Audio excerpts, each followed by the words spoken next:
Saul ক্রেসপোকে যে জামাই আদর করে রেখে দেওয়া হয়েছে বছরের পর বছর ধরে, এই মুহূর্তে কিন্তু যেটা সব থেকে জরুরি কথা যে মোহনবাগান সুপার জায়েন্টকে নিয়ে যে স্পেকুলেশন, যে রিউমার, যে বিভিন্ন কথা আমরা দীর্ঘদিন ধরে শুনছিলাম যে তারা বিষ্ণুকে টার্গেট করতে পারে, কিন্তু মনবীর সিং এর সেই অর্থে কোনো ব্যাকআপ নেই। সেটা কিন্তু আমরা দেখতে পেয়েছি যখন মনবীর সিং যখন ইনজিওর্ড হয়েছে, লিস্টন কোলাসোকে কিন্তু মোহনবাগানকে কিন্তু রাইট উইংয়ে খেলাতে হয়েছে। সব সিদ্ধান্তই কিন্তু সুপার কাপের পরে হবে। আগে আমরা অনেক প্লেয়ারকে দেখেছি, জবি জাস্টিনকে দেখেছি বড় অফার পেয়ে ইন্ডিয়ান সুপার লিগে গিয়ে কিন্তু হারিয়ে গেছিল। আনোয়ারের একটা পাল্টা দেওয়ার জন্যই কি মোহনবাগান ম্যানেজমেন্ট বিষ্ণুকে টার্গেট করেছে? সো হ্যালো এভরিওয়ান, কেমন আছো? আশা করি প্রত্যেকে খুব ভালো আছো। সকলকে বেঙ্গলি স্পোর্টস ব্লগের নতুন একটি ভিডিওতে, নতুন একটি এপিসোডে ওয়েলকাম। তোমরা শুরুতেই থাম্বনেলটা এবং টাইটেলটা দেখে তোমরা বুঝতেই পারছো যে এই ভিডিওটায় আমরা কি নিয়ে আলোচনা করব। ডেফিনেটলি আমরা ট্রান্সফার মার্কেট নিয়ে আলোচনা করব। বর্তমান যে পরিস্থিতি ইস্ট বেঙ্গলের, সাউল ক্রেসপোর ইনজুরি, সব কিছু নিয়েই কথাবার্তা বলবো। অবশ্যই শুরুতেই বলবো সাউল ক্রেসপোর কিন্তু ইনজুরি হয়েছে অবশ্যই। অ্যান্ড যতটুকু আমার কাছে খবর, সাউল ক্রেসপো কিন্তু কেরালা ম্যাচের জন্য কিন্তু ছিটকে যায়নি। অবশ্যই কেরালা ম্যাচে অ্যাভেলেবেল থাকার কথা রয়েছে এখন অব্দি যতটুকু শুনতে পাচ্ছি। দেখা যাক কতটা রিকভার করতে পারে। তো ইস্ট বেঙ্গল সমর্থকদের চিন্তিত হওয়ার কারণ নেই। তবে সাউল ক্রেসপোকে যে জামাই আদর করে রেখে দেওয়া হয়েছে বছরের পর বছর ধরে, শেষ 2 বছর ধরে, এবং আপকামিং আর একটা কন্ট্রাক্টও রয়েছে অ্যানাদার সিজনের।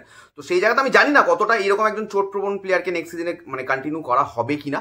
এবং অবশ্যই সব কিছুই ডিপেন্ড করবে সুপার কাপের পারফরমেন্সের ওপরে। সাউল ক্রেসপো ক্ষেত্রে যদি আমি বলি, এবং ক্লেটন সিলভার বিদায় কালকে ঘটেছে, তোমরা সকলেই জানো। ক্লেটনকে আমি বলবো তার আগামী জীবনের জন্য শুভেচ্ছা জানাই। ইস্ট বেঙ্গলে যতদিন খেলেছে, চেষ্টা করেছে। এই সিজনটা খুব খারাপ গেছিল। এই সিদ্ধান্তটা হয়তো ম্যানেজমেন্টের তরফ থেকে আগেই নিতে পারতো।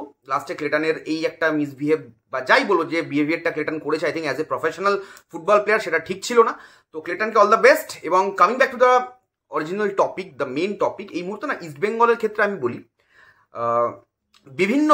বিভিন্ন সোর্সের মাধ্যমে যে খবর এই মুহূর্তে আমার কাছে উঠে এসছে যে বিষ্ণুকে, আমি যেটা তোমাদেরকে বলেছিলাম যে আরকাডাগ ম্যাচের পর, আগের মাসের 12 তারিখ আরকাডাগ ম্যাচ যখন ইস্ট বেঙ্গল হারে, তারপর আমি তোমাদেরকে বলেছিলাম যে ওই অ্যারাউন্ড ওই টাইমে এবং তার আগে পরে যে একটা অ্যানাউন্সমেন্ট আসবে যে বিষ্ণুকে নিয়ে ম্যানেজমেন্টের একটা মিটিং হবে, এবং অস্কারের সাথে। অস্কারের খবরটা আমাদের কাছে এর আগে হয়তো, যদিও এখন অফিসিয়ালি তাতে শিলমোহর পড়েনি, তবে অস্কার যে থাকতে চলেছে নেক্সট সিজনে সেটা কিন্তু, সেই খবরটা আমাদের কাছে পৌঁছেছে।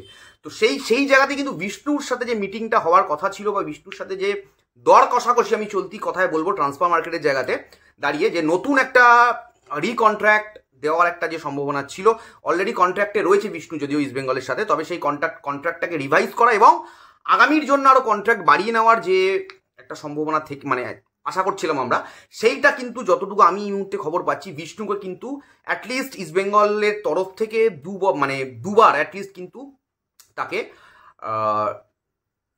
কি বলবো আমি, কন্টিনিউয়েশনের জন্য অফার করা হয়েছে। কিন্তু বিষ্ণুর তরফ থেকে কিন্তু কোনো রকম কোনো গ্রিন সিগন্যাল কিন্তু আসেনি। এবং এই মুহূর্তে কিন্তু যেটা সব থেকে জরুরি কথা, যে মোহনবাগান সুপার জায়েন্টকে নিয়ে যে স্পেকুলেশন, যে রিউমার, যে বিভিন্ন কথা আমরা দীর্ঘদিন ধরে শুনছিলাম যে তারা বিষ্ণুকে টার্গেট করতে পারে। বিষ্ণুকে টার্গেট করার মোহনবাগানের দুটো কারণ। একটা, আমার মনে হয় আনোয়ার আলীর যে ব্যাপারটা আগের বারে ঘটেছে, পরিষ্কার কথা, তার একটা হিটব্যাক করার চেষ্টা করতে পারে মোহনবাগান, এক নম্বর কারণ। আর যদি আমি টেকনিক্যাল অ্যাসপেক্টে বলি, যেরকম লেফট উইংয়ে লিস্টনের ব্যাকআপ হিসাবে আশিক কুরুনিয়ান রয়েছে, বাট রাইট উইংয়ে কিন্তু মনবীর সিং এর সেই অর্থে কোনো ব্যাকআপ নেই। সেটা কিন্তু আমরা দেখতে পেয়েছি যখন মনবীর সিং যখন ইনজিওর্ড হয়েছে, লিস্টন কোলাসোকে কিন্তু মোহনবাগানকে কিন্তু রাইট উইংয়ে খেলাতে হয়েছে, যেটা কিন্তু প্রপার পজিশন নয়। তো সেই ক্ষেত্রে আমি যতটুকু শুনছিলাম, মোহনবাগান ইনকোয়ারি করেছে বলে জিতি নেমেস, নর্থ ইস্টের জিতি নেমেসের ইনকোয়ারি ছিল। কিন্তু হঠাৎ করে এই বিষ্ণুর দিকে যে পুরো ব্যাপারটা ঘুরে যাচ্ছে, এটার কতটা সত্যতা, কতটা সত্যি নয়, সে বিষয়ে দেখো আমি একটাই জিনিস তোমাদেরকে বলবো এই মুহূর্তে দাঁড়িয়ে।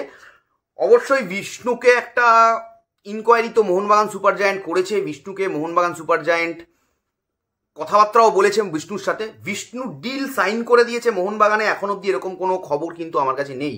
কারণ বিষ্ণু এখন অব্দি ইস্ট বেঙ্গলে কন্ট্রাক্টেড প্লেয়ার, এবং যদি বিষ্ণুকে এই সিজনেই, এই আপকামিং সামার উইন্ডোতেই যদি মোহনবাগান সুপার জায়েন্টকে নিতে হয়, কনফার্ম করতে হয়, তাহলে অবশ্যই কিন্তু ইস্ট বেঙ্গলের সাথেও কথা বলতে হবে। শুধু বিষ্ণুর সাথে বললে হবে না। তার কারণ হচ্ছে ইস্ট বেঙ্গলের সাথে একটা ট্রান্সফার ফি এর ব্যাপারও আসবে, যেহেতু ইস্ট বেঙ্গলের সাথে কিন্তু একটা তোমার কন্ট্রাক্টে রয়েছে।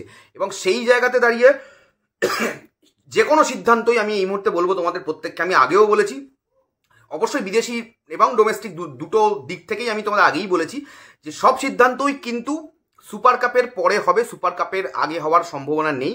এবং এই মুহূর্তে কোনোভাবেই আমি জানি না, বিভিন্ন জায়গা থেকে বিভিন্ন খবর হয়তো মেন স্ট্রিম মিডিয়া যারা 1 নম্বর 2 নম্বর সোকল 3 নম্বর এরা যারা রয়েছে তাদের অনেকের তরফ থেকেও দাবি করা হচ্ছে যে বিষ্ণু মোহনবাগান সুপার জায়েন্টে সাইন করে দিয়েছে। এনিওয়ে সেটা পরবর্তীতে দেখা যাবে, বাট আমার কাছে কিন্তু এরকম কোনো খবর নেই যে বিষ্ণু মোহনবাগান সুপার জায়েন্টে সাইন করে দিয়েছে, কারণ এটা একটা লং প্রসেস। কারণ কিভাবে সাইন করে দিল, কারণ একটা তো ট্রান্সফার ফি এর ব্যাপার রয়েছে, বিষ্ণু তো ফ্রি প্লেয়ার নয়। তো এরকম তো মানে আমি তো এরকম কোনো খবর পাইনি যে ম্যানেজমেন্ট সূত্রে ইস্ট বেঙ্গলের দিক থেকে যে বিষ্ণুর এই ব্যাপারটা নিয়ে। তবে অবশ্যই বিষ্ণুকে টার্গেট করেছে মোহনবাগান সুপার জায়েন্ট।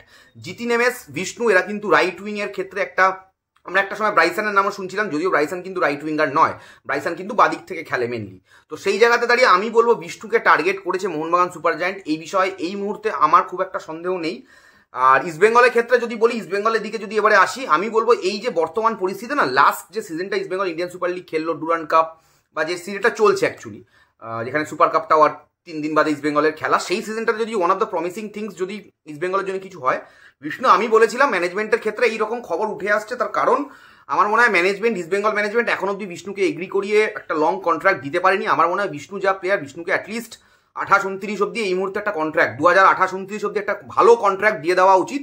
এবং যে কন্ট্রাক্টে গোল করলে, ভালো পারফরমেন্স করলে, ম্যান অফ দ্য ম্যাচ পেলে, যেগুলো প্লেয়াররা চায়, যে মানে কি বলবো, যে গ্রোথ পাবে, ফিনান্সিয়ালিও পাবে, এবং আমি তার থেকেও যেটা আমার মনে হয় যে ইম্পর্টেন্ট হচ্ছে যে এখান থেকে ইন্ডিয়া টিম খেলবে, এই ধরনের অফার, বিগ প্রজেক্ট আশা করছি ইস্টবেঙ্গল ম্যানেজমেন্ট দেখাতে পারবে। কারণ বিষ্ণুকে কিন্তু তারাই ভারতীয় ফুটবলে লাইমলাইটে নিয়ে এসছে। এবং আমার মনে হয় কোনো প্লেয়ার অবশ্যই হতে পারে, এর আগে আমরা অনেক প্লেয়ারকে দেখেছি, জবি জাস্টিনকে দেখেছি বড় অফার পেয়ে ইন্ডিয়ান সুপার লিগে গিয়ে কিন্তু হারিয়ে গেছিল। বিষ্ণু কিন্তু এখন অব্দি এমন কিছু পারফরমেন্স করেনি, এমন কিছু ফিনিশিং আউটস্ট্যান্ডিং দেখানি। অবশ্যই ইয়াং ট্যালেন্ট, বয়স কম, 23 বছর বয়স, ফিট প্লেয়ার, ইঞ্জুরি প্রোন নয়। হ্যাঁ, টুকটাক ইঞ্জুরি হতে থাকে, বাট ইঞ্জুরি প্রোন বিষ্ণু নয়, বয়স কম, স্পিড আছে, বল কন্ট্রোল ভালো, ভিশনটাকে আরো বেটার যদি করতে পারে, ফিনিশিংটাকে যদি আরো বেটার করতে পারে, ভারতীয় ফুটবলের কিন্তু একটা প্রসপেক্ট হতে পারে। তবে এখন ইস্টবেঙ্গলের সাথে এই যে যেটা আমি শুরুতেই বললাম যে আনোয়ারের একটা পাল্টা দেওয়ার জন্যই কি মোহনবাগান ম্যানেজমেন্ট বিষ্ণুকে টার্গেট করেছে আমি জানি না। এবং অবশ্যই মানবীরের একটা ব্যাকআপ তো দরকার মোহনবাগান সুপার জায়েন্টে। তোমাদের কি মনে হচ্ছে ডেফিনেটলি আমার এই বক্তব্যগুলো শুনে, যে আনোয়ারের পাল্টা হিসাবেই কি বিষ্ণুকে টার্গেট করছে মোহনবাগান, সিরিয়াসলি টার্গেট করছে বা করেছে?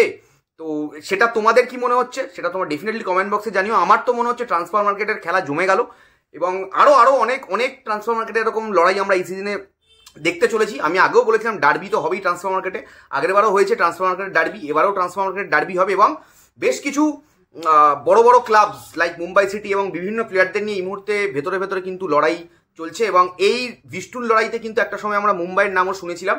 এবং আমি এটুকুই বলবো, মুম্বাই কিন্তু যতক্ষণ না প্লেয়ার কোথাও সাইন করছে, মুম্বাইও কিন্তু লড়াইতে রয়েছে বা থাকবে, এটুকু আমার মনে হবে। Thank you so much. তোমাদের কেমন লাগলো ভিডিওটা কমেন্ট বক্সে জানিও। দেখা হচ্ছে খুব তাড়াতাড়ি নতুন একটা লাইভে। অবশ্যই আমরা সুপার কাপে ফোকাস করে যাবো কাল থেকে। 20 তারিখ ইস্টবেঙ্গলের ম্যাচ রয়েছে, ইস্টবেঙ্গল ভার্সেস কেরালা ব্লাস্টার্স, যেটা আমাদের জিততে হবে এবং জিতে আমাদেরকে সামনের দিকে যেতে হবে এবং সুপার কাপ ডিফেন্ড করতে হবে। সেই আশায় সুপার কাপের ভিডিও কাল থেকে চলে আসবে। বেঙ্গলি স্পোর্টসকে দেখতে থাকো, চ্যানেলটাকে সাপোর্ট করো, সাবস্ক্রাইব করো, শেয়ার করো। 25,000 সাবস্ক্রাইবার কবে দিয়ে হবে বলে আশা করে করে বসে আছি, বাট 22,000 আটকে রয়েছে। সাবস্ক্রাইব করো, এত লোক ভিডিও দেখো, সাবস্ক্রাইব করো, পয়সা লাগে না ভাই, ফ্রি সাবস্ক্রাইব, পুরো টোটাল ফ্রি, সাবস্ক্রাইব করো। চলো দেখা হচ্ছে খুব তাড়াতাড়ি নতুন একটা ভিডিও। এখনের মতো টাটা।